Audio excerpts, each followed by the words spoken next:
I'm standing next to a 2023 Ford Expedition. It is one of America's most popular full-sized SUVs. This one is a Ford Expedition Limited, which means it has tons of options for whatever luxuries you would want.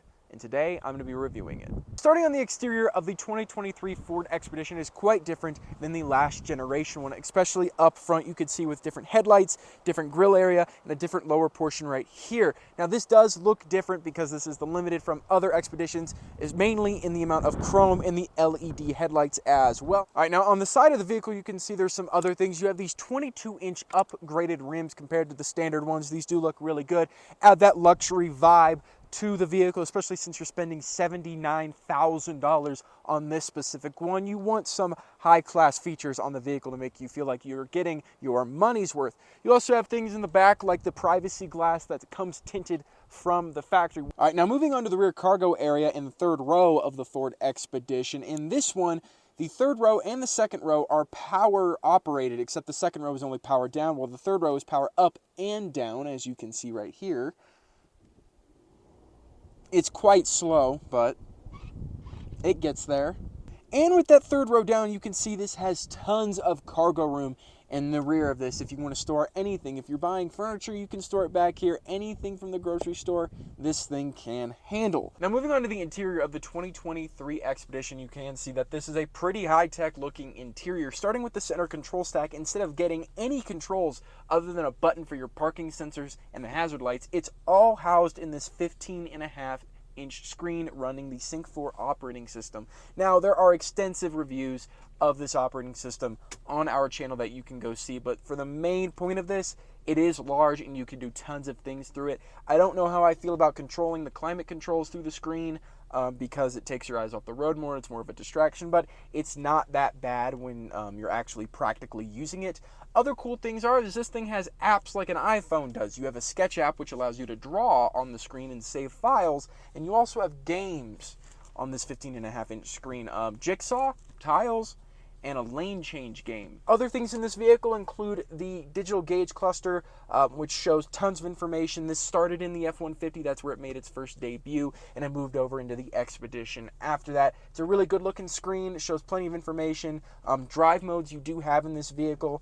You're gonna have a normal, a tow haul, slippery, trail, eco, and a sport mode. Of course, those are all pretty self-explanatory when it comes to what they do. Now, this one does have the Bang & Olufsen premium sound system equipped to it as well, which is a good sound system. There's definitely other ones out there that are better, especially from Bang & Olufsen. This isn't their highest end one, but it still does sound pretty good. Now, as for materials on the interior here, since you are spending $79,000, it's important that you feel nice and comfortable in a car like this. Overall, the materials are nice and it is a very comfortable place to be. Of course, you do run into some kind of cheap areas. That's what you're going to get when you don't have like exotic vehicles. This isn't real wood on the dashboard. It's just a wood textured plastic. It does look nice, but of course not real wood. Now when it comes to storage in this vehicle, it's pretty cool because there is tons of it. You have two cup holders up here in the front, an area for wireless charging your phone with a USB-C and a USB Type-A plug, and then the center console is the coolest thing because if you've ever been in an F-150 or even an Expedition,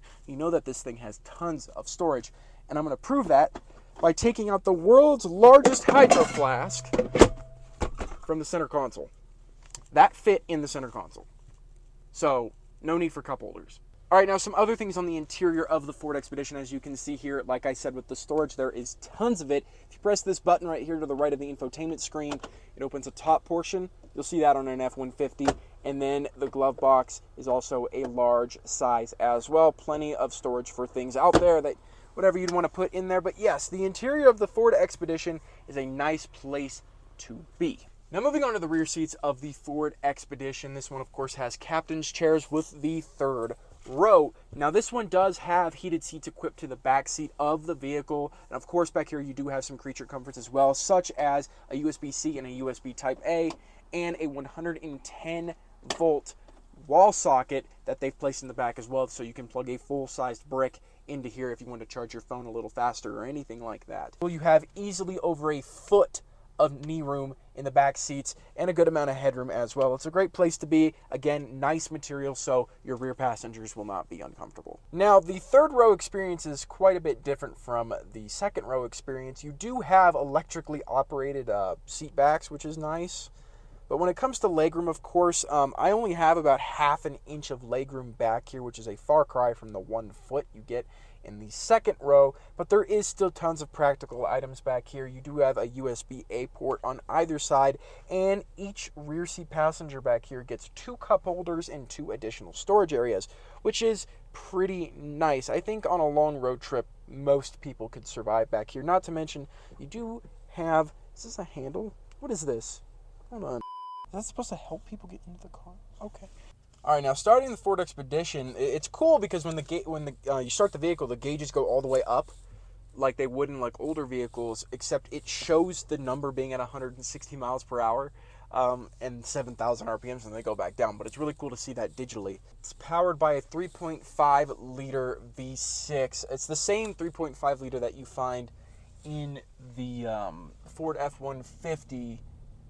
It's a pretty good engine. It's been proven to be able to do a lot, which means this can tow quite a bit as well with the 3.5 liter. And I'll throw that number up on the screen right now. That way you guys know how much this can tow. Now, surprisingly, when this thing was built and sent in, it wasn't equipped with four-wheel drive. And you'll know that pretty quickly because you'll be missing the dial that allows you to change the transfer case modes. But this wasn't equipped with four-wheel drive, which is weird to me, especially if you're going to equip the towing package to it. But all in the name of cutting corners, I guess. But it drives really nice. The steering is super light, of course. You get plenty of perimeter sensing and assistance when it comes to the vehicle trying to help you. When it comes to the overall size of the vehicle, it's not very hard to drive if you're upgrading from something like an Explorer to this, or even lower than that into an Expedition. You won't notice too much of a change. I mean, I drive just a sedan every day, and going into this, it doesn't feel weird at all. The gauges are nice and easy to read. The screen is nice and easy to get to. When it comes to driving position, you do sit up pretty high, which gives you a nice commanding position over the road. Nice car to drive. If you're looking for a nice driving big SUV, the Ford Expedition you're going to find that experience in this. And that is the 2023 Ford Expedition. I think Ford's done a really good job of revamping this vehicle from what it used to be, and they've added tons of technology to the vehicle that anyone will love, and the size of it does not impact the practicalness of this vehicle. So if you like this video, make sure you hit that like button down below, and if you want to see more from us, make sure you subscribe, and I will see you all in the next video.